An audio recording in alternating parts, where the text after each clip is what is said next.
రాజకీయాలలో ఇతర అంశాలలో భిన్నాభిప్రాయాలు ఉండేవాళ్ళు ఒక వేదిక మీదకి ఎప్పుడైనా అరుదుగా కనిపిస్తారంటే అది దత్తాత్రేయ గారు నిర్వహించే అలాయ్ బలాయ్ కార్యక్రమంలో కనిపించేది. ఈరోజు వారి పుస్తకావిష్కరణలో ఈరోజు ఇంతమంది గవర్నర్లను ఒక వేదిక మీద నేను ఎప్పుడు చూడలే. ఈరోజు గవర్నర్స్ పరేడ్ లాగా ఉన్నది ఈ వేదిక. అంటే వ్యక్తిగతంగా వారితోనున్న అనుబంధంతోనే వీళ్ళందరూ ఇక్కడికి రావడం జరిగింది.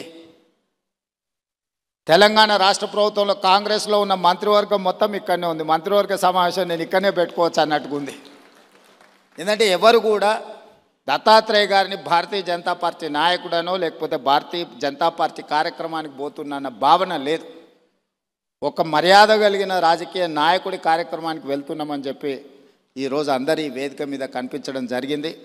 ఏది ఏమైనా వారి ఆత్మకథను, వారి జీవన శైలిని, విధానాన్ని నూతనంగా రాజకీయాలలోకి రావాలనుకున్న వాళ్ళు పరిశీలించవలసిన అవసరం ఉన్నది. నేర్చుకోవాల్సింది చాలా ఉన్నది.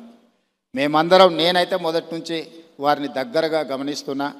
హైదరాబాదులో పి జనార్దన్ రెడ్డి గారు, బండారు దత్తాత్రేయ గారు పేదల గుండెల్లో చిరస్థాయిగా ఉంటారు. ఎవరికి ఏ కష్టం వచ్చినా, ఎవరికి ఏ బాధ ఉన్నా అది తీరుతుందో తీరదో తెలియదు, కానీ కష్టం వచ్చినప్పుడు వాళ్ళకు గుర్తొచ్చే నాయకులు ఇద్దరి జంట నగరాలలో, ఒకరి పి జనార్దన్ రెడ్డి అయితే, రెండు బండారు దత్తాత్రేయ గారు.